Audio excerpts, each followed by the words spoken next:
साधु साधु।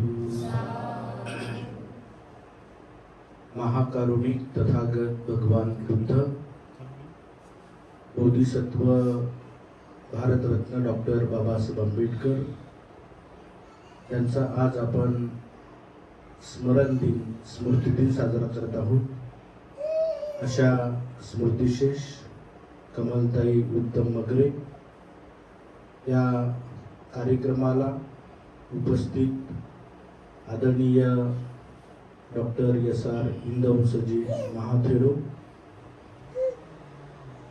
पूज्य भिक्खू शांतिदूत थेरो, भिक्खू अनुरुद्धजी थेरो, भिक्खू मंगलबोधीजी थेरो आणि संपूर्ण भिक्खू संघ, श्रामणेर संघ, आपल्या परिवारातील आयुष्यमान पंडित धोंडीबा जोगदंड, उत्तमराव मगरे परिवार आणि संपूर्ण मगरे परिवार, रगडे परिवार आणि मोरे परिवार आणि आपण सर्व निमंत्रित, सर्व श्रद्धावान बौद्ध उपासक उपासिका, बालतथा बालिकांनो, बौद्ध धर्माच्या शिष्टाचाराप्रमाणे या ठिकाणी सुरुवातीला मगरे परिवारांना सूचना करतो की आपण आपल्या आदर्शांची आणि स्मृतिशेष कमलताई उत्तम मगरे यांच्या प्रतिमांची पुष्प, धूप आणि दीपावली पूजा करावी।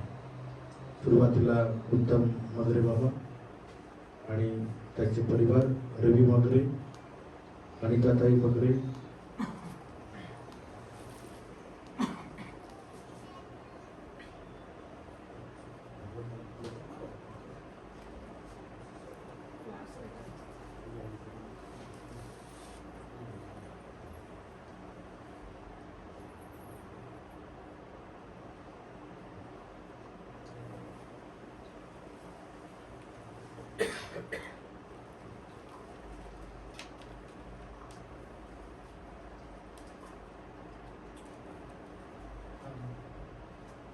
भिक्खू संघाला ज्यांनी निमंत्रित केलं अमोल साळवे,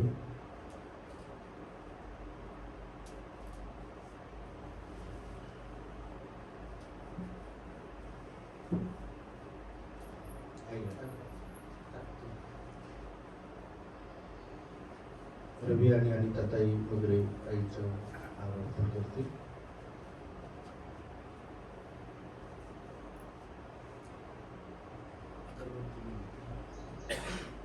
नंतर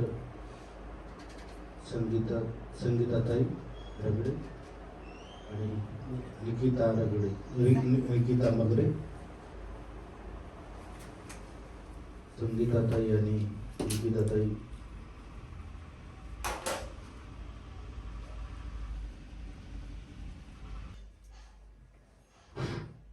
मोरे परिवार या या बाकी नंतर परित्राण पाठ झाल्यानंतर बाकी नातेवाईकांची पूजा करा।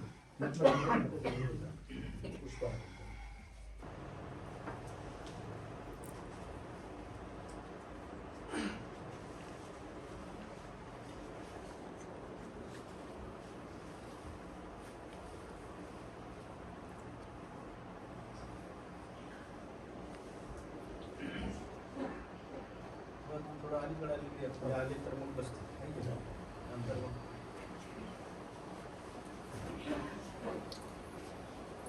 सर्वांनी म्हणा साधू साधू, सर्वांनी म्हणा साधू साधू साधू।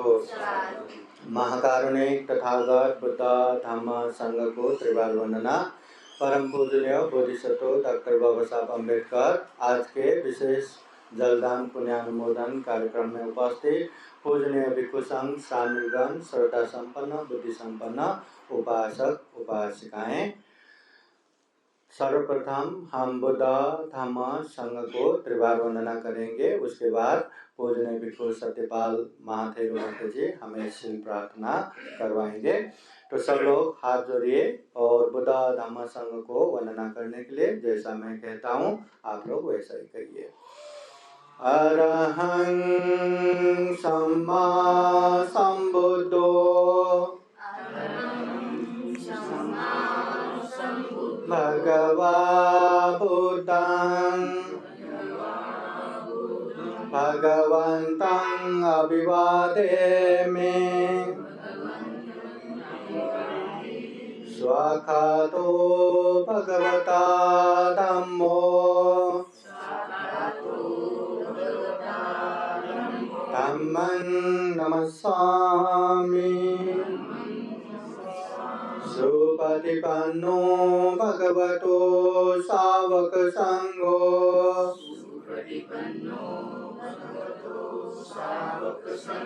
संघं नमामि।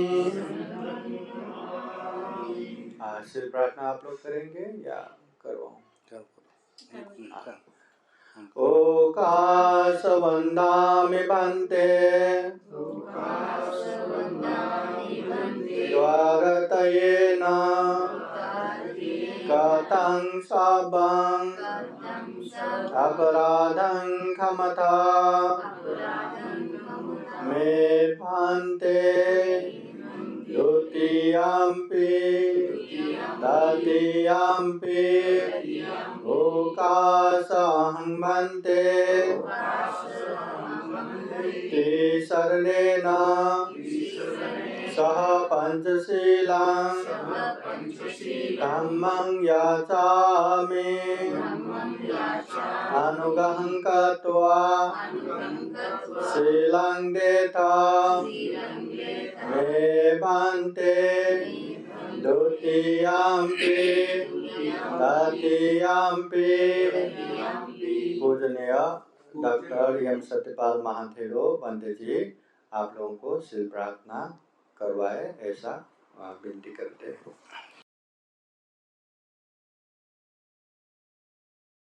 यमहं वदामि तं वदेथ नमो तस्स भगवतो अरहतो सम्मा सम्बुद्धस्स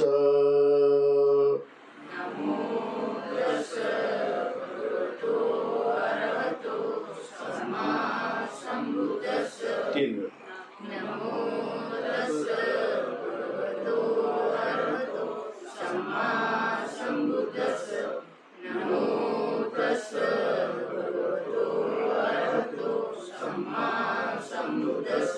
बुद्धं शरणं गच्छामि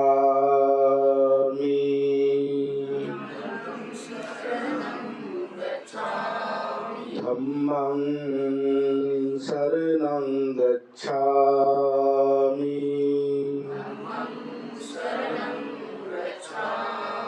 संघं शरणं गच्छामि द्वितीयम्पि बुद्धं शरणं गच्छामि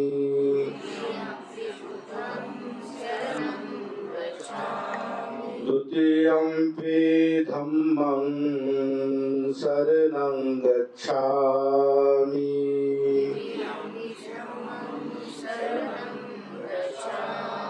द्वितीयम्पि संघं शरणं गच्छामि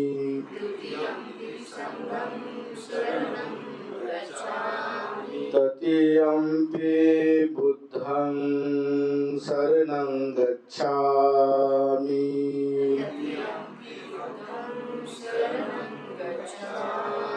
तृतीयम्पि धम्मं शरणं गच्छामि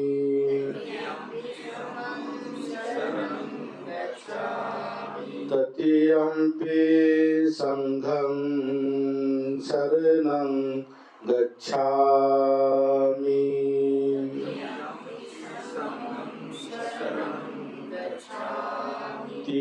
शरणागमनं सम्पूर्णं पानातिपाता वीरमणि सिक्खापदं समादियामि।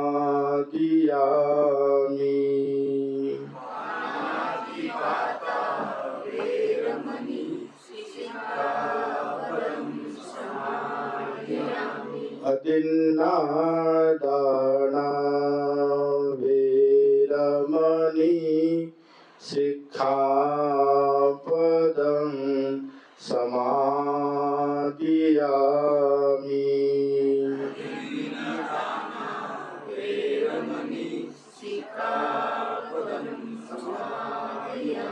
कामेषु मिच्छाचारा वीरमणि सिक्खापदं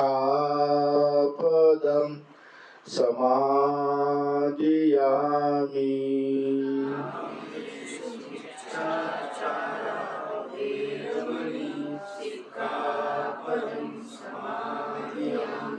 मुसावादा वीरमणि सिक्खापदं समादियामि।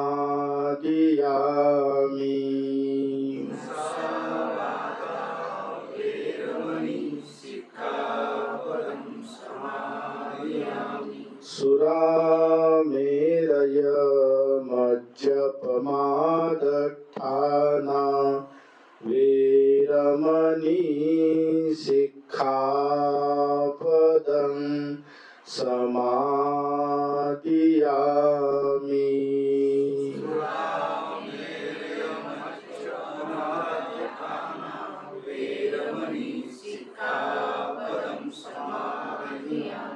तिसरणेन सद्धिं पंचशीलं धम्मं साधुकं सुरक्षितं कृत्वा अपमादेन शीलं सम्पादयेत्।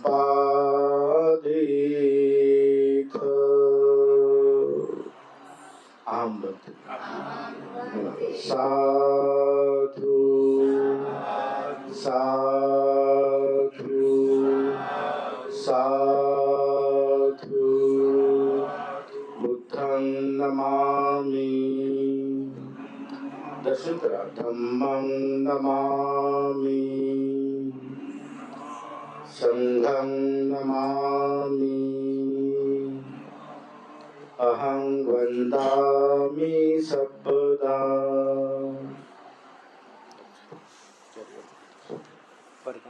क्या है? नहीं। सर्वांग हाथ जोड़ बसाओ। अभी हमने बुद्ध धम्म संघ के शरण में जाके 5 शील पंचशील ग्रहण किया। जीवन में हर दिन हमेशा कभी भी हिंसा नहीं करना, चोरी नहीं करना, काम मिथ्याचार व्यभिचार नहीं करना, झूठ असत्य नहीं बोलना और अमल नशा पदार्थ सेवन नहीं करना। ये 5 शील अच्छे से पालन करेंगे ऐसा संकल्प लिया। और तथागत बुद्ध भी कहते हैं जीवन में सुख शांति चाहिए तो हर उपासक उपासिकाओं को अच्छे से ये शील पालन करना चाहिए। तो अभी ये शील प्रार्थना के बाद पूजने भिक्षु संघ अभी परित्राण पाठ करेंगे। बुद्ध धम्म संघ के अनंत गुण धम्म और आशीर्वाद से भरा हुआ ये परित्राण पाठ है। तथागत बुद्ध के सत्यवाणी, करुणावाणी, मैत्री वचन ये परित्राण पाठ है। बुद्ध होने के बाद गांव, नगर, जनपद, देश देशांतर चालिका करते हुए जितने भी अच्छे बहुजन हिताय, बहुजन सुखाय के लिए उपदेश दिए, उन्हीं उपदेशों का सार संक्षेप ये परित्राण पाठ है। ये परित्राण पाठ सुनना भी पुण्य है, धम्म है। यही परित्राण के अनुभव से बुद्ध धम्म संघ के अनंत गुण धम्म और आशीर्वाद के अनुभव से विशेषतः कालकथित दिवंगत कमलताई उत्तम मगरे और उपासिका को सुगति प्राप्त हो, दुख मुक्त निर्वाण प्राप्ति के लिए ये पुण्य हेतु हो, कारण हो। साथ ही साथ संपूर्ण परिवार, बंधु बांधव सबके जीवन में बुद्ध का आशीर्वाद रहे, धम्म का आशीर्वाद रहे, संघ का आशीर्वाद रहे, ऐसी कामना करते हुए पूजनीय भिक्षु संघ परित्राण पाठ करेंगे। श्रद्धा पूर्वक परित्राण पाठ सुनने के लिए 3 बार साधु साधु बोलिए।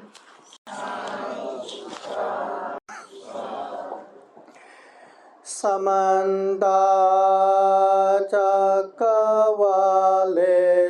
अत्र गच्छन्तु देवता सतमं मुनिराजः शृण्वन्तु सद्गमोक्षदं धम्मश्रवणकालो अयं बदन्ता धम्मश्रवणकालो अयं बदन्ता परितधम्मश्रवणकालो अयं बदन्ता नमो तस्स भगवतो अरहतो सम्मा सम्बुद्दस्स नमो तस्स भगवतो अरहतो सम्मा सम्बुद्दस्स नमो तस्स भगवतो अरहतो सम्मा सम्बुद्दस्स ये संता चेता ते शरण यतलोकान्तरे वा पुम्मा च देवा गुणगणगणना व्यावता सापकालं ये ते आयन्तु देवा वरकनकमये मेरुराजे वसन्तो शान्तो साहेतुं मुनिवरवचन सोतुमग्गं समग्गा सभेषु चक्रवालेषु यक्षदेवा च ब्राह्मणं यममेहि कथं पुण्यं सर्वसम्पत्तिसाधकं सवेतं अनुमोदयित्वा समग्र शासने रता प्रमादरहिता वन्तु आरक्षासु विशेषतो शासनस्य च लोकस्य उद्धे भवतु सर्वदा शासनं पेञ्च लोकान् च देवा रक्षन्तु सर्वदा सद्दिनोऽन्तु सुखी सर्वे परिवारे हि आतनो अनेका सुमना भवन्तु सह सर्वैः ज्ञातिभिः राजतो वा चोरतो वा मनुष्यतो वा अमनुष्यतो वा भागितो वा उदकतो वा पिशाचतो वा कानुकतो वा कंदकतो वा नखतो वा जनपदरोगतो वा असद्धम्मतो वा संदितितो वा असपुरुषतो वा चंदहते असमेघ गोला कुकुरा आयवेचिका मनीषापदेपे आचातरच सुकरा महिषा यक्षरक्षसादेहे नाना भयतो वा नाना रोगतो वा नाना उपद्रवतो वा सबे आरक्षन्तो ये तेन सचवज्जेन सोतिते होतु सर्वदा ये तेन सचवज्जेन sababaya sabarogo vinasato yetena sacavajena hotu te jaya mangalang iti piso bhagavaraham samma sambuddho vijacharana sampanno sugato lokavedo anotaro purisa dhamma sarate satta deva manusana buddho bhagavaite swakato bhagavata dhammo sandite ko akaliko yehi pasiko panaiko pacatang veditabo vinyo hete supatipanno bhagavato savaka sangho Udupatipanno bhagavato savaka sangho Nyayapatipanno bhagavato savaka sangho Samitipatipanno bhagavato savaka sangho Yadidam cattari purisa yugani Tata purisa pogala Yesa bhagavato savaka sangho Pahuneyo Dakhineyo Anjali Karaneyo Anotarang Punyaketa Lokasate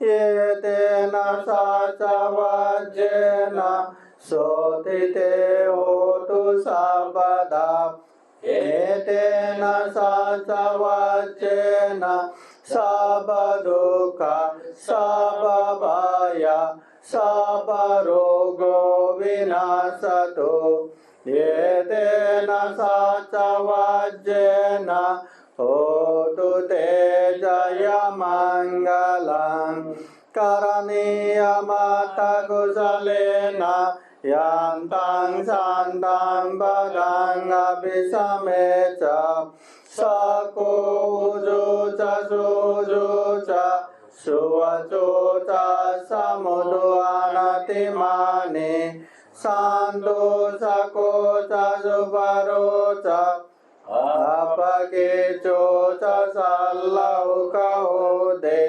Sandendriyo chanipakocha Apagabbo kulesu ananugedo Nachakutang samachare kinche Ena vinyo pare upavadayom Sukhino va khemino vantu Sabbe sata bhavantu sukhitata Eke jivana bhutate Tasavata varava Tanavasesa Nikava yeva mandava Majimara saka anukatula Ditava yeva dita Echalure vasandi abhidure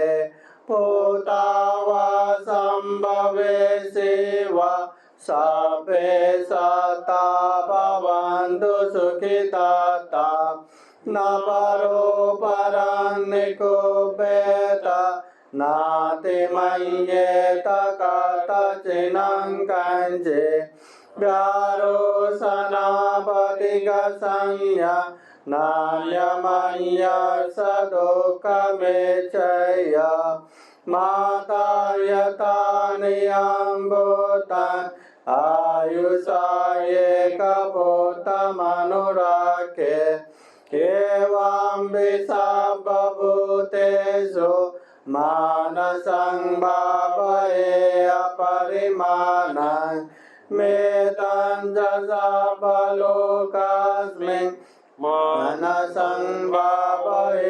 अपरिमाणं भूतं अदोषतिरियं च असंवादं अवेदं असपतं तीतं जरं निसिन्नो वा शयानो वा यावता सविगतमेधो एतं सतियादित्यय ब्रह्ममेतं विहारं इदमाहो एतेन जानुपगमशीलवा दर्शनेन सम्पन्नो कामेषु विनय्यकेता नहि गातु गपसय्य पुनरेति एतेन सचवज्जेन सोतिते होतु सर्वदा एतेन सचवज्जेन सबदुःख सबभय सबरोगो विनाशतु एतेन सचवज्जेन होतु ते जयमङ्गलं पवतदीपतुल्याय सायुसन्ततिअक्षयं परूपमाय सम्पशं पावयमरणासते महासम्पत्ति सम्पता यथा सतामता इद तथाहं मरिष्यामि मरणं मम हेषते उपत्या सहे वेदं मरणं आगतं सदा मरणार्थाय ओकाशं वदको वियेषते ईशकाङ्गनिवर्तन्तं सततं गमनो सुखं जीवितं उदयातं सूर्यो वियदावते विजुबुबुलोत्सवो जलराजे परिकयं तातको वारिभूतस्य सबतापि अवार्यो स्वेषु तामपुञ्जिदे बुद्धि उद्देशिनद्वयं ताते स्मरणं खेपं कातुमादेशके कथा पच्चयानं च वैकाल्य बाहिरजातु पदवा मरामोरं निमेषापि मरमानो अनुखनन्ति एतेन सचवज्जेन सोत्थिते होतु सर्वदा एतेन सचवज्जेन सबदुःख सबभय सबरोग विनाशतु एतेन सचवज्जेन होतु ते जयमङ्गलं यं दुर्निमित्तं अवमङ्गलं च यो चामनापो शकुनशशदो पापगहो दोषुपिनाङ्गकन्दं बुद्धानुभावेन विनाशमेन्दो यं दुर्निमित्तं अवमङ्गलं च यो चामनापो शकुनशशदो पापगहो दोषुपिनाङ्गकन्दं धम्मानुभावेन विनाशमेन्दो yang nimitang avamanggalang ca yo camana po sakuna sasado papa gaudu supinang akandang संगानुभावेन विनाशमेन्दो दुःखपताचने दुःख भयपताचने भय शोकपताचने शोक वन्दो सब्बे पिबानिनो एतावता चाम्येहि सम्पदं पुण्यसम्पदं सब्बे देवानुमोदन्तु सर्वसम्पत्तिसिद्धिया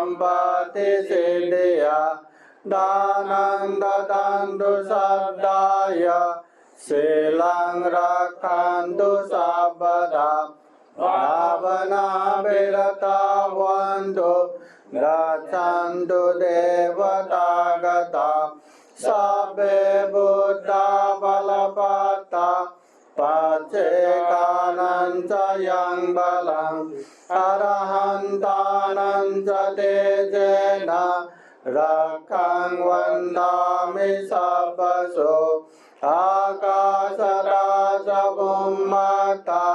देवानागमहिदिगा पुण्यन्तं अनुमोदयित्वा चिरं रक्षन्तु बुद्धशासनम् आकाशराजभूम्मता देवानागमहिदिगा पुण्यन्तं अनुमोदयित्वा चिरं रक्षन्तु धम्मदेशनम् आकाशराजभूम्मता देवानागमहिदिगा पुण्यन्तं अनुमोदयित्वा चिरं रक्षन्तु त्वां सदा ते साधु साधु साधु बुद्धं नमामि धम्मं नमामि संघं नमामि। अब थोड़ा बोलेंगे तो 10 मिनट। अभी परित्राण पाठ संपन्न हुआ। पूजनीय भिक्षु संघ यहाँ उपस्थित है। हम थोड़ा थोड़ा धम्मदेशना सुनेंगे।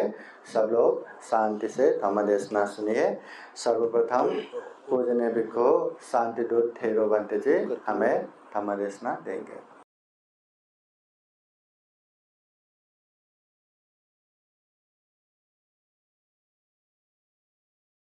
तथागत भगवान बुद्धाने उपदेशिलेला पवित्र सतधम्म पूजनीय भिक्षू संघ, तीनही रत्नांना मी अभिवादन करतो, वंदन करतो।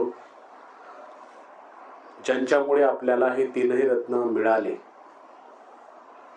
असे महान विश्वरत्न डॉक्टर बाबासाहेब आंबेडकर यांच्याबद्दल सदैव खूप खूप कृतज्ञ आणि आभारी राहून आजच्या या प्रसंगी उपस्थित पूज्य भिक्खू यम सत्यपालजी महाथेरो, पूज्य भिक्खू डॉक्टर इंदवंसजी महाथेरो आणि संपूर्ण भिक्खू संघ, पूज्य भिक्खू अनिरुद्धजी, पूज्य भिक्खू मंगलबोधीजी आणि संपूर्ण भिक्खू संघ, त्याचप्रमाणे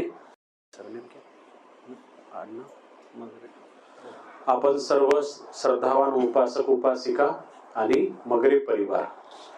भगवान बुद्ध एके ठिकाणी असं म्हणतात, ददादी वे यथा सद्धं यथा प्रसादनं जनो तथ्यो मडकू भवति परेसं पान भोजने नसो दिवावारत्तिवा समाधि मदि गच्छन्ति एस तेचं एस चैतं समुच्छिन्नं मूलगच्छ समूहतं सवे दिवावारत्तिवा समाधि मदि गच्छन्ति।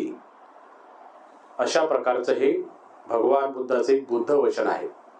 याचा मराठी अर्थ असा होतो की लोक आपल्या श्रद्धेनुसार आणि प्रसन्न चित्तानं दान देत असतात।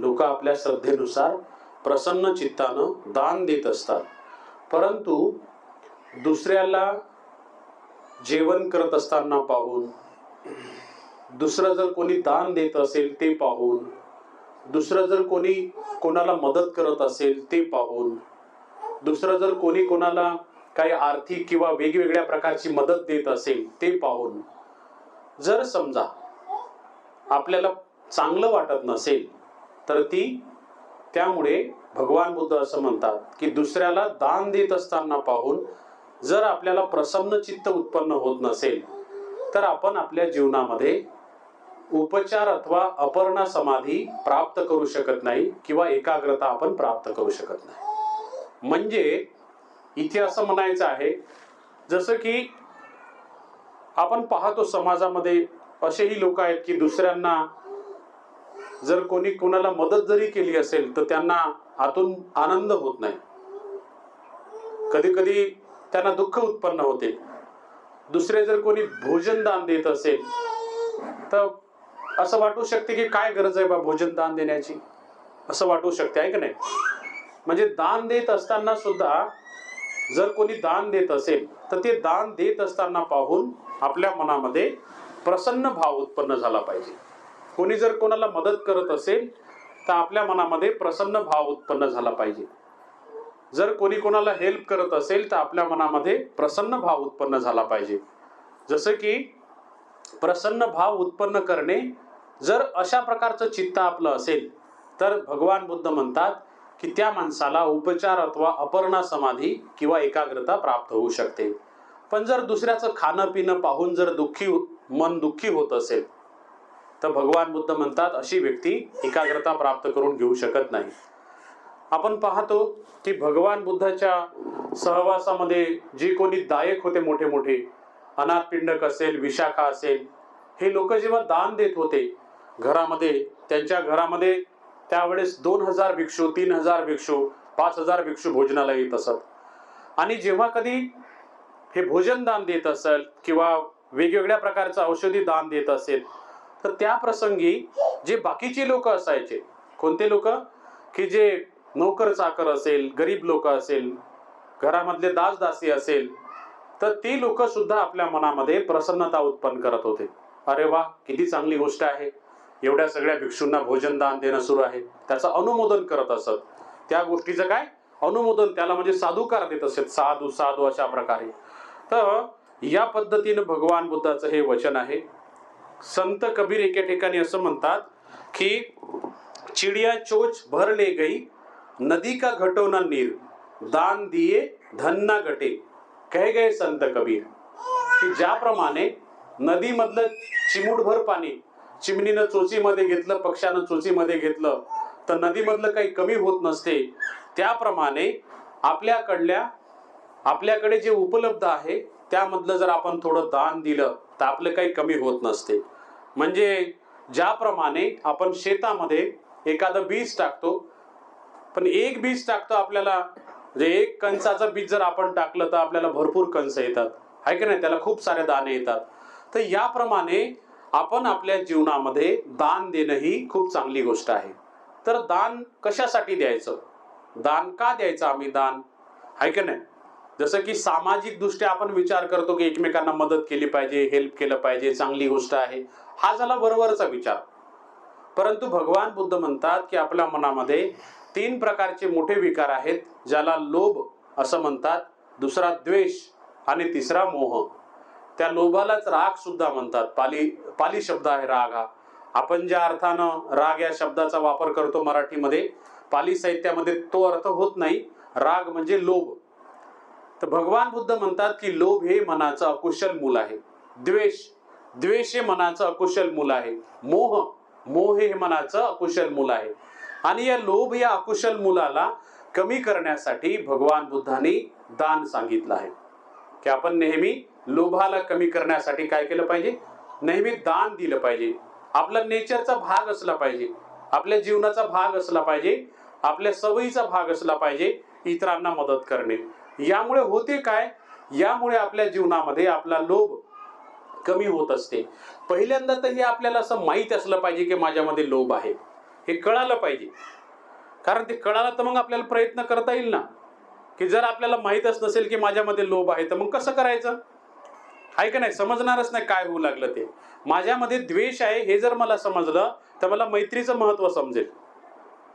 जर माझ्यामध्ये अज्ञान आहे हे जर मला समजलं, मोह आहे, तर मला हे पण समजेल की मी ज्ञानी कसं बनलं पाहिजे त्या त्या विषयामध्ये, त्या त्या सब्जेक्टमध्ये.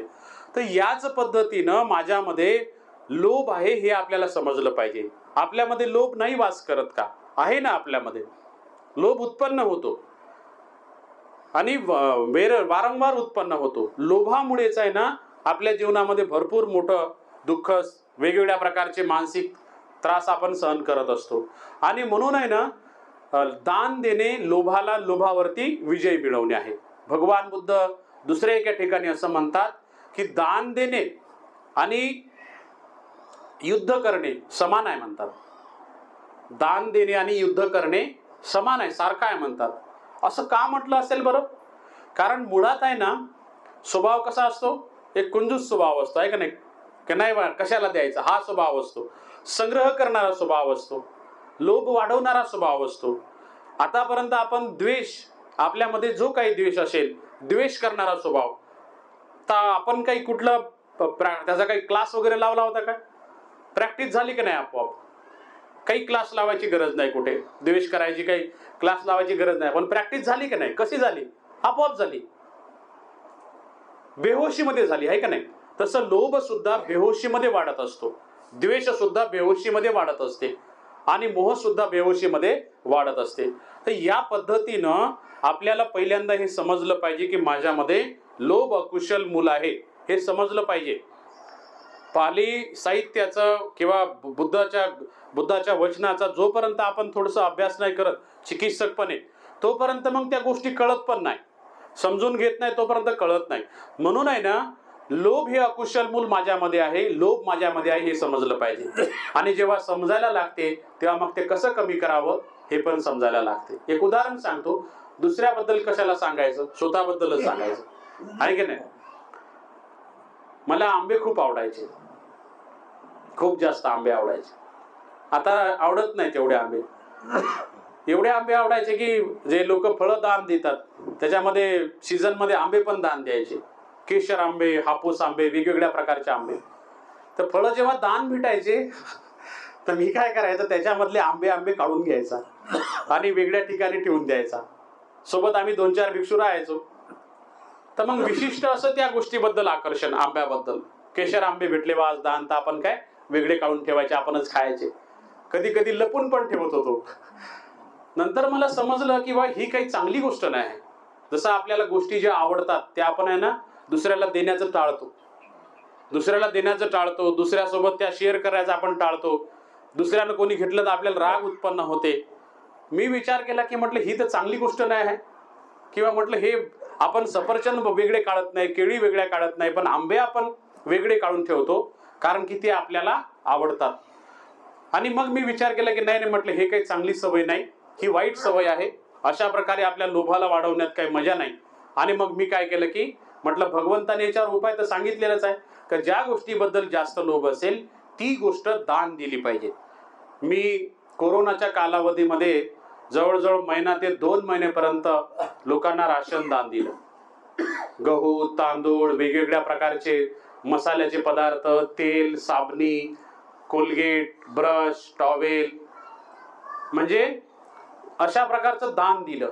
तर लोकांनी मला दिलं. मी काय माझ्या व्यक्तिगत पैशातून काय आणलं नाही, लोकांनी मला दिलं. मी गरीब लोकांपर्यंत अगदी झोपडपट्ट्यामध्ये सर्वे करू मी लोकांना दान दिलं. तेव्हा मी एक गोष्ट निरीक्षण केली बघा. मला एक गोष्ट माझ्यामधली की जसं माझ्या हातून म्हणजे अनेक क्विंटल तांदूळ आहे का नाही, त्याच्यानंतर गहू, वेगवेगळ्या प्रकारचे तेलाचे बॉक्सच्या बॉक्स माझ्या हातून जेव्हा गेले ना, तेव्हा मला आता माझ्यामध्ये असं दिसते की मला जर म्हटलं ना कोणी की भंतेजी हे पोतावर तांदूळ घेऊन जा, तर मला प्रश्न पडतो की मला गरज आहे का. जर मला कोणी म्हटलं की भंतेजी हे गहू घेऊन जा एखादं पोतं, तर मला प्रश्न पडतो की मी काय करू गव्हाचं, मला काय करायचं गव्हाचं. हे कशामुळे झालं? हे झालं जेव्हा आपण एखादी गोष्ट आपल्या हातातून दुसऱ्याला दान देत असतो तेव्हा त्याच्यामुळे आपल्या मनामध्ये असे परिवर्तन येत असतात. तर आंब्याचं उदाहरण तुम्हाला सांगायचं राहिलं. मग मी म्हटलं हे तर काही चांगली गोष्ट नाही. अगदी म्हटलं आपली मजल लपून ठेवेपर्यंत चालली, ही वाईट गोष्ट आहे म्हटलं. म्हणजे आपण दुसऱ्यांच्या म्हणजे लपून ठेवून आपण ते आपण स्वतःसाठी वापरू लागलो, घेऊ लागलो, खाऊ लागलो. मग मी विचार केला की नाही, आपण ती दान द्यायची. आणि मग मी आंबे मार्केटमधून विकत आणायचा, 2 किलो, 4 किलो, 5 किलो, आणि मग अशा प्रकारे आणून मग भिक्षू लोकांना वगैरे दान द्यायचं. तर हळूहळू मी पाहिलं, जेव्हा मी अनेक वेळा, कारण गोष्ट जी आवडते ना ती आपण जास्त आणू शकतो, अनेक वेळा जेव्हा मी इतरांना दान दिलं, तेव्हा मला आता दिसते माझ्यामध्ये त्या आंब्याबद्दलचं आकर्षण कमी झालं, लोभ हा कमी झाला. तर या पद्धतीनं भगवान बुद्ध सांगतात की आपण नेहमी दान दिलं पाहिजे. काय काय दान दिलं पाहिजे? आपण भोजन दान तर दिलंच पाहिजे. किती महत्वाचं वचन आहे बरं हे.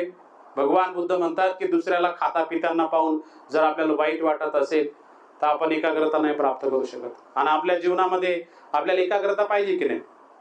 आता तुम्ही अनुभव केला असेल, 1 तासभर आपल्याला बसायचं आहे, किती एकाग्रतेची आवश्यकता आहे, किती मन आपलं डिस्टर्ब होते, किती लगेच वाटते, किती वेळ चालणार आहे की आता, आहे का नाही? पण जे लोक जास्त एकाग्र राहू शकतात ते जास्त काळपर्यंत सुखी राहू शकतात.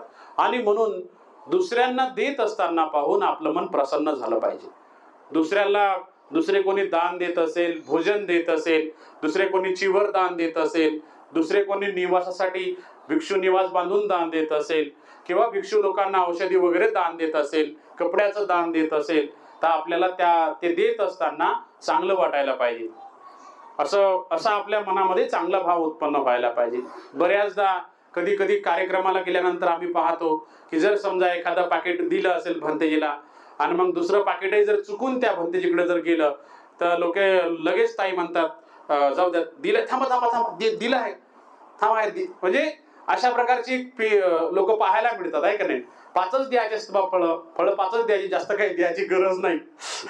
अशाही प्रकारे कधी कधी पाहायला मिळतात. हे काय आहे? ही कंजूस प्रवृत्ती आहे बघा, ही चांगली प्रवृत्ती नाही. भगवान बुद्ध म्हणतात की देत असताना प्रसन्न मनानं दिलं पाहिजे, आनंदानं दिलं पाहिजे. कधी तुम्ही असं ऐकलंय काय बरोबर की दान देऊ देऊ एखादा माणूस भिकारी झाला? भिकारी होण्याची कारण वेगळी आहे. कोणी जर पैशाचं नियोजन करत नसेल, योग्य ठिकाणी गुंतवणूक करत नसेल, कमावणारा नसेल, आहे की नाही, आहे तेच खर्च करत असेल, चुकीच्या व्यसनामध्ये, चुकीच्या वाईट गोष्टीमध्ये पैसा खर्च करत असेल, तर माणूस नक्कीच गरीब होऊ शकते, अधोगती होऊ शकते. पण माझ्या तरी ऐकण्यात नाही की दान देऊ देऊ एखादा माणूस गरीब झाला किंवा एकदम त्याची खायची सोय नाही असा बनून गेला, असं तर माझ्या काही लक्षात नाही बघा, एकही उदाहरण नाही. आणि म्हणून दान देणं ही खूप चांगली गोष्ट आहे. आज आपण आपल्या परिवाराच्या वतीनं एवढ्या सगळ्या भिक्षू लोकांना या ठिकाणी भोजन दान दिलेलं आहे. नक्कीच आपलं हे चांगलं कर्म आहे, पुण्यकर्म आहे. आणि म्हणून मी या प्रसंगी अधिक न बोलता आपल्या सर्वांबद्दल खूप खूप मंगल कामना करतो. सर्वांना आयुष्य, वर्ण, सुखबळ, संपत्ती, समाधान प्राप्त हो, निरोगी दीर्घायुष्य प्राप्त हो, सर्वांच्या इच्छित मनोकामना पूर्णत्वास जाओ, अशी मंगल कामना मी आपल्या सर्वांबद्दल या ठिकाणी व्यक्त करतो. पूजनीय भिक्खू संघाने मला या ठिकाणी बोलण्याची संधी दिली. भिक्खू संघाला त्रिवार वंदन करतो आणि ही 2 शब्दाची धम्मदेशना या ठिकाणी समाप्त करतो. सर्वांचं मंगल हो. भवतु सब्ब मंगलम.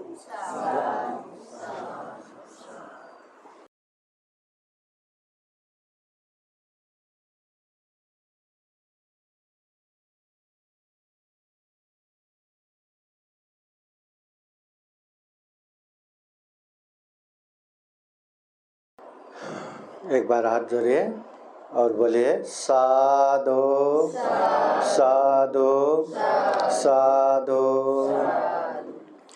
उपति आसहे वेदं मरणं आगतं सदा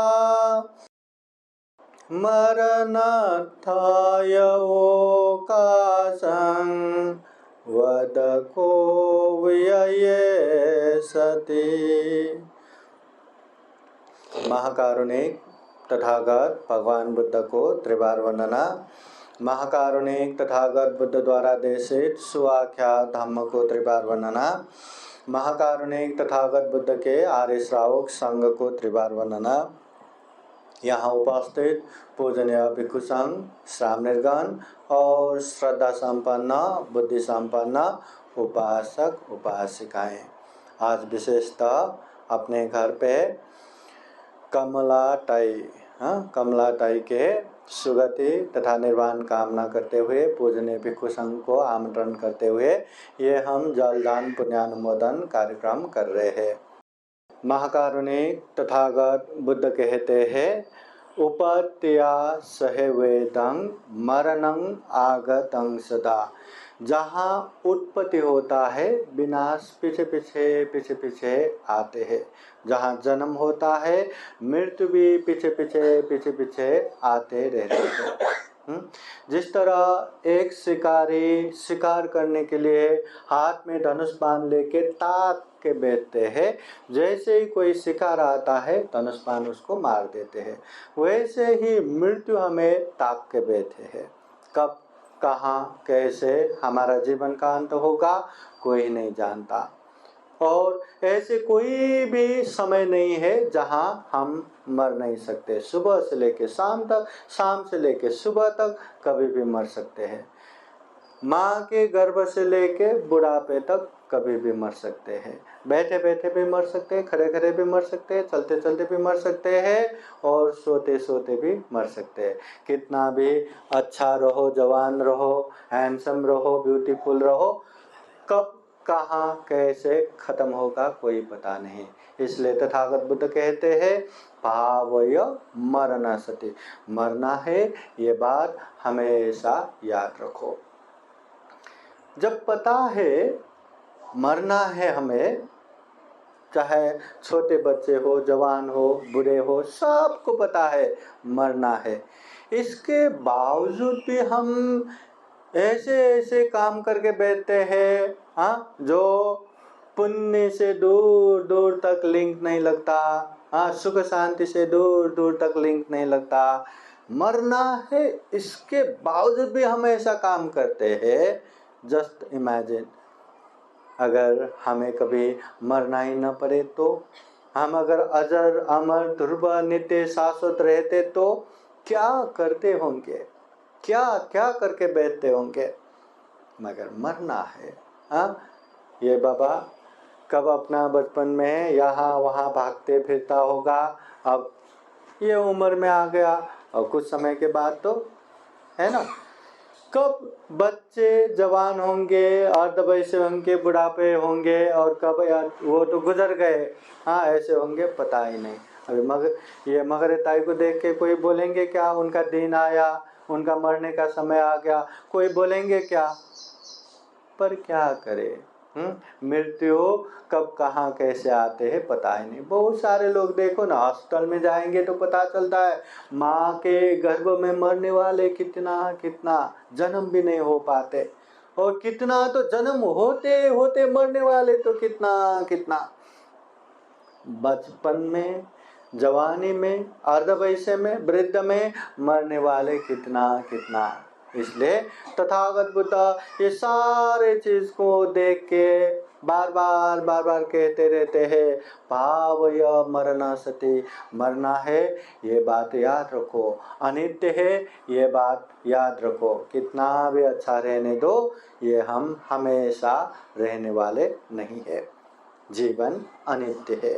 तुवं में मरणं अधुवं में जीवितं, तथागत बुद्ध कहते हैं मरना है ये निश्चय है, निश्चित है हमें मरना है, पर अनिश्चित है कब कहाँ कैसे मरना है। किसी को पता नहीं हम इतना समय तक ही जिएंगे, किसी को पता है क्या? अगर एक बार ऐसा पता रहता तो कितना अच्छा रहता है ना। चलो हमें 100 साल नहीं चाहिए, 80 साल भी नहीं, 60 साल या 50 साल भी गारंटी हम जिएंगे, ये पता चलता तो 50 साल का हम अच्छे से अपना प्लानिंग बनाता ना। 10 साल तक खेलते कूदते जाएंगे, 20 साल तक अपने लिए पढ़ाई वढ़ाई क्या क्या करना है करेंगे, 30 साल तक परिवार सुख भोग करेंगे, और 40 साल तक परिवार के लिए क्या क्या कमाना है, अपने लिए क्या क्या कमाना है, खूब मेहनत परिश्रम करेंगे, और अंत के 40 से 50 साल बस भजन कीर्तन करो, धम्म देशना सुनो, पुण्य करो, धम्म करो, ध्यान भावना करो, बस पुण्य ही करता रहो। पर किसी का गारंटी है क्या 50 साल तक ही जिएंगे? किसी का कोई भी गारंटी नहीं। समय ऐसा आ गया कि आज देखा कल जाके अरे वो तो गुजर गया, अच्छा गुजर गया बस, उससे ज्यादा नहीं। इसलिए तथागत बुद्ध कहते हैं भावय मरणसते। तथागत बुद्ध मरणानुस्मृति परित्राण पाठ में कहते हैं महासंपत्ति संपदा यथा सता मता इदा। दुनिया में मेरे पास इतना पैसा है उतना पैसा है जिसको मालूम तक नहीं। इतने धनवान लोग भी इस दुनिया से चले गए, वो भी हमेशा नहीं जिए, वो लोग भी मर जाते हैं। तो हमारी क्या बात है, हमें भी मरना ही है। और तथागत बुद्ध कहते हैं स्वे सुताम पूंजी दी बुद्धि उद्धि जिना द्वयं काते सिमरणं क्षिपं का तुम्हारी सके कथा। इस दुनिया में इतने बलवान, इतने शक्तिवान, इतने रिद्धिवान, जिसने 10 पारमिता 10 उपपारमिता 10 परमत पारमिता पूर्ण किया, जो सम्यक संबुद्ध बने, जिसके उपदेश सुन के न केवल हजारों न केवल लाखों करोड़ों करोड़ लोगों ने दुख मुक्ति का ज्ञान मार्ग प्राप्त किया, ऐसे तथागत बुद्ध भी इस दुनिया में हमेशा नहीं रहे। 80 साल की उम्र में उन्होंने भी ये शरीर को त्याग दिया, मरना पड़ा। तथागत बुद्ध जैसे भी इस दुनिया में हमेशा नहीं जिए तो हमारा क्या है। इसलिए तथागत बुद्ध कहते हैं भावय मरण सति, मरना है ये बात याद रखो, पर अक्सर हम मरना है इसको याद तक करना नहीं चाहते, उसको सोचना ही नहीं चाहते, बस उससे दूर दूर रह के जीना चाहते हैं। परिणाम स्वरूप जब भी कोई अपने लोगों में कोई गुजर जाता है, कितना दुख, कितना शोक, कितना संताप। अगर हमेशा मरना है ऐसा याद करते तो इतना दुख होता क्या। अरे कभी तो जाना ही था, अब गया, क्या हुआ। हम तो सामाजिक प्राणी है, परिवार के साथ रहते हैं, परिवार में 2 जन 4 जन 5 जन तो रहते ही है। अभी सारे के सारे कोई अमर है क्या, नहीं, सबको मरना ही है। पहले या तो हमें मरना है या तो परिवार के लोग मरना है, और कोई मर गए तो इतना दुख शोक क्यों, क्योंकि हमने मरना है ये बात याद नहीं किए। इसलिए तथागत बुद्ध कहते हैं मरना है याद करो। तथागत बुद्ध के समय में कृषा गौतमी अपने छोटे से बच्चे को सीने से लगा के मर गए, फिर भी तैयार नहीं मानने को कि मर गए। यहाँ वहाँ बैठ के वहाँ अपने बच्चे को जगाने के लिए यहाँ वहाँ भागते रहे पागल जैसे। क्यों, क्योंकि मरना है याद ही नहीं। पटाचारा, जिसके जीवन में एक ही दिन में उसके पति को सांप ने डस के मारा, उसके छोटे बच्चे को चील उड़ा के लेके गए, बड़े बेटे को पानी बहा के लेके गए, माता पिता भाई, रात भर बारिश होने की वजह से घर गिर गया, सबके सब एक ही चिहान में जला रहे हैं। इतना दुख बर्दाश्त न कर पाई, वो पागल जैसे इधर उधर भागते रहे। हमारे व्यवहारिक जीवन में भी ऐसा ही होता है। अगर मरना है ये बात याद नहीं आता तो ये मेरे परिवार, ये मेरे बच्चे, ये मेरे पुत्र इतना सीने से लगा के बैठते हैं। उसका जब बाहर गांव जाना होता तो आंखों से पानी बहना नहीं रुकता। बाहर विदेश में पढ़ने जाना, कितना प्रमोशन हो रहा है ना, पढ़ने जा रहा है, जॉब को जा रहा है, फिर भी दुख का सीमा नहीं, और हमेशा के लिए मर गए तो कितना दुख, कितना संताप। इसलिए ऐसे दुख संताप हमारे जीवन में न आए, इसके लिए तथागत बुद्ध कहते हैं भावय मरण सति, मरना है ये बात याद करो। और विशेषतः याद ये भी करना है, जिस तरह कमलाताई गुजर गए, जब वो गुजर गए मेरा परिवार है, मेरे प्रिय है करके किसी को साथ लेके गया क्या? कोई लेके नहीं गया। अरे मेरा ये घर है, प्रॉपर्टी है, कुछ पैसे वैसे या कुछ संपत्ति लेके गया क्या? कुछ भी लेके नहीं गया, सब यहीं के यहीं छोड़ के गया। ये मेरा हाथ, ये मेरा पैर, ये मेरा चेहरा, अपना शरीर कितना प्रिय लगता है, अपने आप को कितना अच्छा लगता है, ये शरीर भी उन्होंने साथ में लेके गया क्या?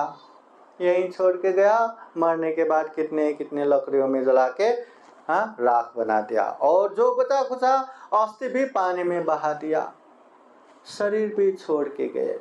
और इस दुनिया के लोग ये धन संपत्ति के लिए, ये परिवार के लिए, ये अपने शरीर के लिए न जाने कितना कितना पाप करते रहते। मानो ऐसा लगता है कि ये लोग जीवन में कभी मरने वाला ही नहीं। कितना पाप करके बैठते। पैसा मिलना चाहिए, बस कुछ भी करने के लिए तैयार है। परिवार के लिए अच्छा होना चाहिए, कुछ भी करने के लिए तैयार। अपने शरीर की स्वार्थ सिद्ध होना चाहिए, आपको खुद को मजा आना चाहिए, अच्छा होना चाहिए, कुछ भी करने के लिए तैयार। इसलिए तथागत बुद्ध कहते हैं भावय मरण सति, मरना है ये बात याद करो। जिस तरह कमला ताई गुजर के उन्होंने कुछ भी लेके नहीं गए, वही रास्ते पे हमें भी जाना है। हमें भी सब कुछ छोड़ के जाना है। कितना भी आप लोग बचा बचा के, सबके नजर चुरा चुरा के कितना भी पैसा जमा करो, वो भी आप साथ में लेके नहीं जा सकते, सब छोड़ के जाना है। कितना भी मेरे प्रिय व्यक्ति, मेरे अमुक व्यक्ति करके कितना भी सीने से लगा के रखो, वो भी छोड़ के जाना है, अपना शरीर भी छोड़ के जाना है।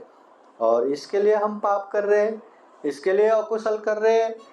पता है ना, दुनिया में सारे चीज भले ही छोड़ के जाए, पर एक चीज हमारे साथ साथ साथ साथ हमेशा लग के आता है। वो क्या है? कर्म। हमारा कर्म बोले तो काम बोले तो जो हम शरीर से करते हैं, वाणी से बोलते हैं, मन से सोचते हैं, वो काम जिसे कर्म कहते हैं। कर्म या तो अच्छा रहता है या तो बुरा रहता है। जो अच्छा है उसे कुशल कर्म कहते हैं, जो बुरा है उसे अकुशल कर्म कहते हैं। जो व्यक्ति जीवन में कुशल कर्म करते हैं उसको अभी भी अच्छा होगा, मध्य में भी अच्छा होगा, अंत में भी अच्छा होगा। मगर जो अज्ञानता से हो या मूर्खता से हो, जाने अनजाने में जो अकुशल कर्म करते हैं, उसे अभी भी दुख अशांति होगा, बीच में भी दुख अशांति होगा, अंत में भी दुख अशांति होगा। तथागत बुद्ध कहते हैं अगर किसी ने गलत मनसा से मनसा चे पदुत्थेन भासति वा करोति वा, प्रदूषित गलत मनसाय से वो कुछ करता है, कुछ बोलता है, तो ऐसे लोगों के पीछे पीछे ततोनं दुख मनवेति, दुख आता है। और तथागत बुद्ध समझाते दुख भी कैसे आता है। चक्कं वो तो परंग, बैलगाड़ा के पीछे पीछे वो पारी चक्का आता है। वो बैल चाह के भी उसको हटा नहीं सकता, उसको छुटा नहीं सकता। जहां गए पीछे लग के वो पारी चक्का आता रहता है। वैसे ही दुख पीछे पीछे आता है। तो ऐसे दुख हमें पसंद है क्या? किसी को पसंद नहीं। अगर हमने अच्छे मन से बात करेंगे, बोलेंगे, तो ततोनं सुखमन्वेति, ऐसे लोगों के पीछे पीछे सुख आता है। और सुख भी कैसे आता है? छाया वो अनपायने, जो धूप में चलेंगे, प्रकाश में चलेंगे, वो हमारे परछाए पीछे पीछे आते हैं। वो आया करके हमें बाहर नहीं है, तकलीफ नहीं है, अंदर जाना है तकलीफ नहीं, गली में जाना है तकलीफ नहीं, यहाँ वहां जाना है कुछ भी तकलीफ नहीं, आराम से पीछे पीछे आते रहते हैं। वैसे ही जो व्यक्ति पुण्य करेगा, धर्म करेगा, सुख भी उसी तरह पीछे पीछे आता रहता है। और ये कभी छोड़ेगा नहीं। जब तक हम दुख मुक्त निर्वाण प्राप्त नहीं करेंगे, ये पुण्य हमारा पीछे पीछे आके हमारा साथ देता रहता है। इसलिए तथागत बुद्ध कहते हैं ये भौतिक धन संपत्ति की बजाय पुण्य रूपी संपत्ति अर्जन करना सीखो। ये भौतिक संपत्ति तो आज है कल नहीं, कितना भी उसको संभाल के रखो, पानी में बह के भी खत्म हो सकता है, आग में जल के भी राख हो सकता है, शत्रु चुरा के भी खत्म कर सकते हैं, शत्रु षड्यंत्र करके भी खत्म कर सकते हैं, चोर चुरा के भी खत्म कर सकते हैं, सरकार सर्वस्व हरण करके भी खत्म कर सकते हैं। और ये धन संपत्ति अच्छे से संभाला तो जीवन भर रहेगा, अगर अच्छे से नहीं संभाला तो ये धन संपत्ति भाई भाई बहन बहनों में भी क्लेश उत्पन्न कर देता है, दुश्मनी उत्पन्न कर देता है। इसलिए ऐसे धन संपत्ति चाहिए जीवन के लिए, मगर ये धन संपत्ति भी निमित्त बना के हमें पुण्य रूपी संपत्ति कमाना चाहिए। जितना ज़्यादा पुण्य रूपी संपत्ति उतना ज़्यादा हमारे जीवन में सुख है, शांति है। इसलिए तथागत बुद्ध कहते हैं जो बीत गया उसे हम एडिट नहीं कर सकते। अच्छा किया बुरा किया खुद को पता है। जो आने वाला समय उसे हम नहीं देख सकते, मगर ये वर्तमान समय जो है ये हमारे हाथ में है। ये जो वर्तमान समय हमारे हाथ में है, हम चाहे तो अच्छे से अच्छे पुण्य धर्म करते करते करते करते आगे बढ़ सकते हैं। अगर हम चाहे तो बुरे से बुरे अकुशल कर्म करके भी आगे बढ़ सकते हैं। बस निश्चित ये है, वर्तमान समय में अच्छा पुण्य करेंगे तो आने वाला समय भी सुख शांतमय होगा। वर्तमान समय में अकुशल पाप करेंगे तो आने वाले समय दुख अशांति से भरा हुआ रहेगा। जिस तरह सालों साल तक बाहर गांव में रह के कोई परिवार के सदस्य वापस आते तो उसको कितना अच्छे से स्वागत करते हैं ना, खुशी खुशी स्वागत करते हैं, सीने से लगाते हैं। वैसे ही अगर हम पुण्य करेंगे धर्म करेंगे तो वो पुण्य हमारा स्वागत करके बैठेगा। हाँ, इसलिए तथागत बुद्ध कहते हैं हमें पुण्य करना चाहिए, धर्म करना चाहिए। अनित्य है ये, मरण से खत्म होने वाला जीवन है ये। हाँ, तो इसमें ज्यादा अकुशल पाप करके बैठना बुद्धिमानी नहीं है, समझदारी नहीं है। हमेशा याद रखो मरना है, मरने के बाद कुछ लेके नहीं जाना। हाँ, न धन संपत्ति पीछे आएगा, न परिवार पीछे आएगा, न ये शरीर ही आएगा। मगर जब तक ये शरीर है खूब पुण्य करे, खूब धर्म करे। क्योंकि तथागत बुद्ध कहते हैं कि जो मनुष्य पति लाभ हो, ये मनुष्य जीवन प्राप्त होना दुर्लभ है। दुनिया में जितने भी प्राणी है, सारे प्राणियों में सर्वश्रेष्ठ ये जीवन है। और आप लोगों को पता है यहाँ या तो अच्छा है या तो बुरा है, या तो सुगति है या तो दुर्गति है। मनुष्य जीवन सुगति में आता है, और सुगति जाने के लिए पुण्य लगता है कि पाप लगता है? पुण्य लगता है। तो हम पुण्यवान है कि पापी है? पुण्यवान है, पुण्यवान है। इसलिए हमें इतना दुर्लभ जीवन मिला है, इतना सर्वश्रेष्ठ जीवन मिला है, ये मनुष्य जीवन मिला है। और ये मनुष्य जीवन में हम चाहे तो कितना कितना पुण्य करते करते ये जीवन को सदुपयोग कर सकते हैं। पुण्यवान है, देखो पुण्यवान है ये जीवन। अगर गलत काम भी करेंगे, पाप भी करेंगे और कुशल भी करेंगे तो भी आप सफल हो पाएंगे। हाँ, चोरी में खूब तरक्की कर पाएंगे, हिंसा में खूब बड़ा सा बड़ा हिंसा भी कर पाएंगे, क्योंकि पुण्यवान है। मगर हमेशा ये बात याद रखो कि जो अभी हम कर रहे हैं या कुशल है या अकुशल है, और इससे आने वाला समय सुखमय बनेगा या दुखमय बनेगा, यह ध्यान रखना जरूरी है। पाप करेंगे तो भी सफल होगा, पुण्यवान है। पुण्य करेंगे तो भी सफल होगा, पुण्यवान है। करना क्या है? पुण्य करना है या पाप करना है? पुण्य क्यों करना है? क्योंकि हम सुख शांति ही चाहते हैं।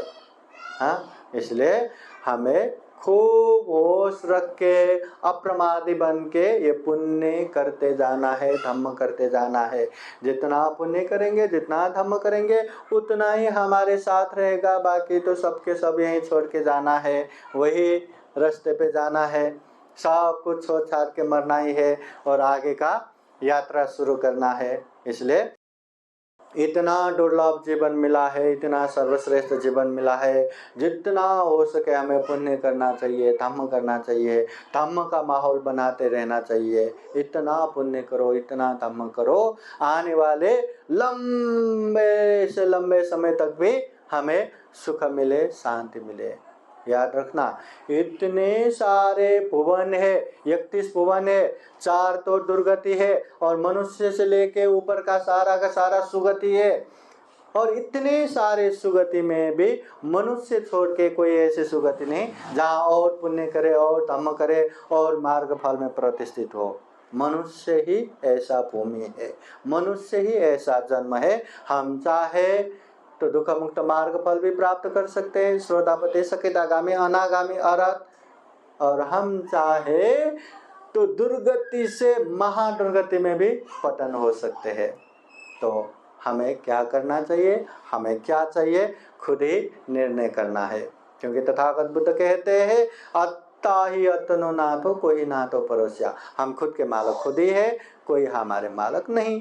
तुम में ही कि चंगा तपो अखा तारो तथागता, चलना तुम्हें ही है, करना तुम्हें ही है, हमें ही है। बुद्ध केवल राह दिखाता है। इसलिए हम भी जीवन में अनित्य भाव को याद करें, मरणानुस्मृति भाव को याद करें, सब कुछ छोड़ के जाना है। वही कमलाताई जिस तरह गए वही रास्ते पे हमें भी जाना है। तो जाने से पहले इतना पुण्य करें, इतना धर्म करें कि हमें अभी भी, बाद में भी, यहाँ भी, वहाँ भी, इस लोक में भी, परलोक में भी सुख मिले, शांति मिले। हाँ, ऐसा पुण्य करना है। तो यही कामना करते हैं कि जीवन में हम खूब खूब पुण्य करें, धम्म करें, और ढेर सारा पुण्य धम्म करते हुए ये दुर्लभ, यह अमूल्य, ये सर्वश्रेष्ठ मनुष्य जीवन को सफल बनाए, सार्थक बनाए। अंत में जन्म जरा व्याधि मरण से मुक्त निर्वाण तक प्राप्त कर सके, ऐसी कामना करते हुए ये धम्म देशना यही समापन करते हैं। सबका मंगल हो, सबका कल्याण हो। भवतु सर्व मंगलम।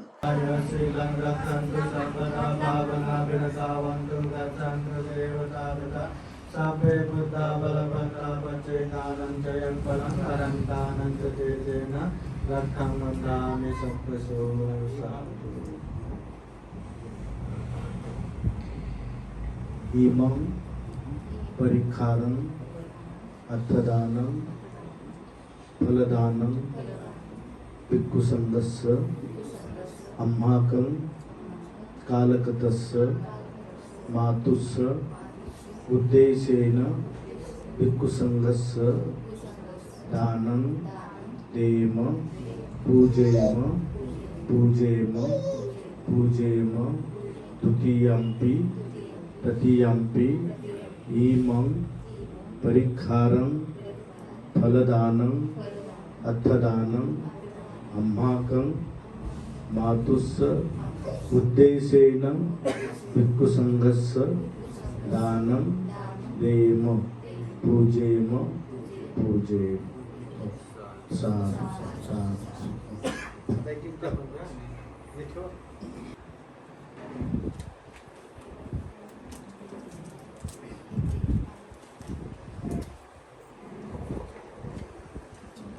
फोटो लूँगे।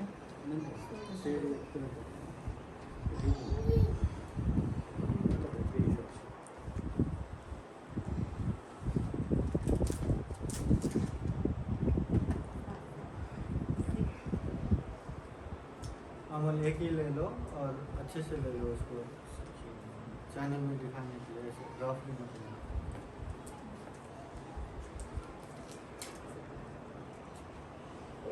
वही पे ट्रांसफर करके ले लो व्हाट्सएप से।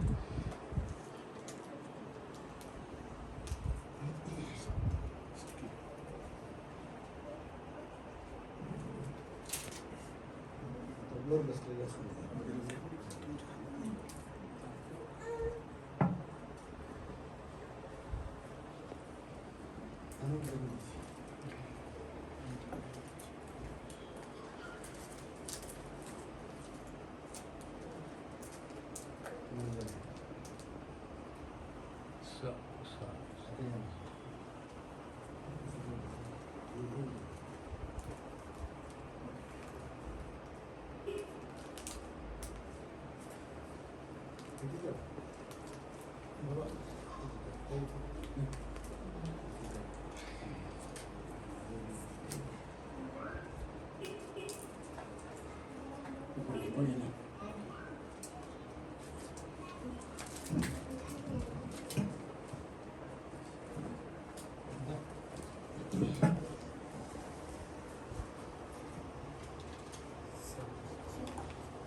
वो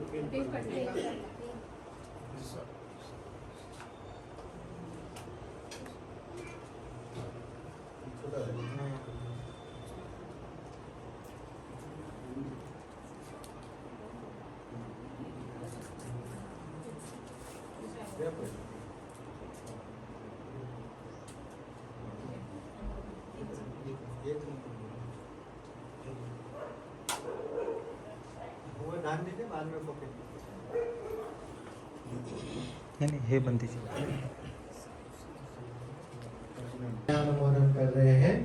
जो भी हमने पुण्य किया इस पुण्य के अनुभाव से बुद्धा धम्म संघ के अनंत गुण धम्म और आशीर्वाद के अनुभाव से विशेषतः तालुकतीता कमलाकरी उत्तम मगरे उनको सुगति प्राप्त हो, निर्वाण प्राप्त हो, ऐसी कामना करते हुए जल को साक्षी रखकर शरीर वाणी मन से ये पुण्यानुमोदन हम कर रहे हैं। तो सब लोग धीरे धीरे पानी डालिए। सब लोग हम पुण्य जो अर्जित किया है ये पुण्य द्वारा उनको सुगति प्राप्त हो, निर्वाण प्राप्त हो, ऐसा कामना करेंगे। इदंगो न्यातिनं होतु सुखिता वन्तु न्यातयो। इदंगो न्यातिनं होतु सुखिता वन्तु न्यातयो। इदंगो न्यातिनं होतु सुखिता वन्तु न्यातयो। यत्तावता चाम्मेहि सम्पदं पुण्य सम्पदं सब्बे देवानुमोदन्तु सब्ब सम्पत्ति सिद्धिया। एतावता चाम्मेहि सम्पदं पुण्य सम्पदं सब्बे सत्तानुमोदन्तु सब्ब सम्पत्ति सिद्धिया।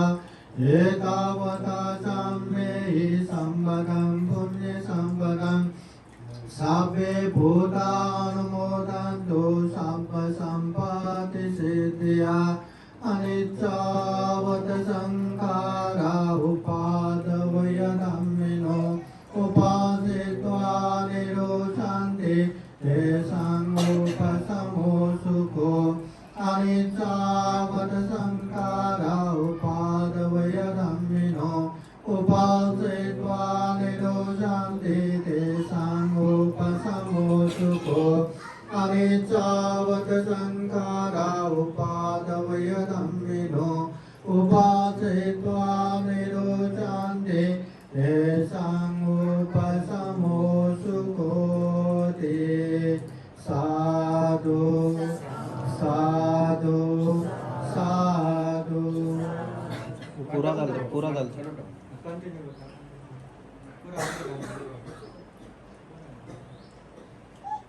एक बार सब लोग हाथ जोड़ के बैठे। बुद्धा धम्म संघ का आशीर्वाद पूजनीय भिक्षुसंघ आप लोग को देंगे। सब्बे रोग विभाजन्तु सब्ब रोगो विनाशतु माते भवत्वन्तरायो सुखी दीर्घायुको भव। भवतु सब्ब मङ्गलं रक्षन्तु सब्ब देवता सब्ब बुद्धानुभावेन सदा सोति भवन्तु ते।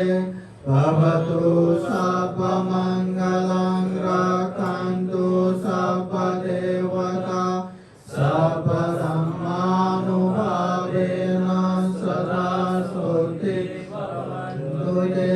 भवतु सब्ब मङ्गलं रक्षन्तु सब्ब देवता सब्ब सङ्घानुभावेन सदा सोति भवन्तु ते। एचितं पतितं तुय्यं दीपमेव समेदतु सब्बे पुरेन्तु चित्तसङ्कल्पतन्तु वनरसो यथा।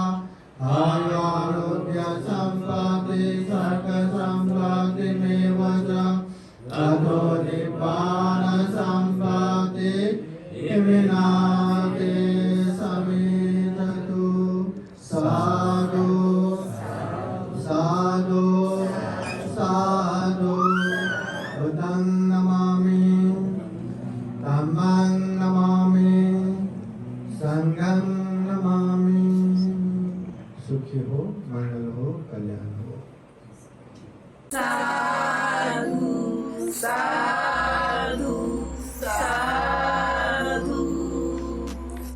बुद्धं नमामि, बुद्ध को नमन करता हूँ।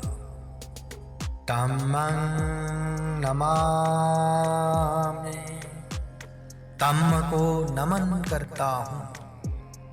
संघं नमामि, संघ को नमन करता हूँ।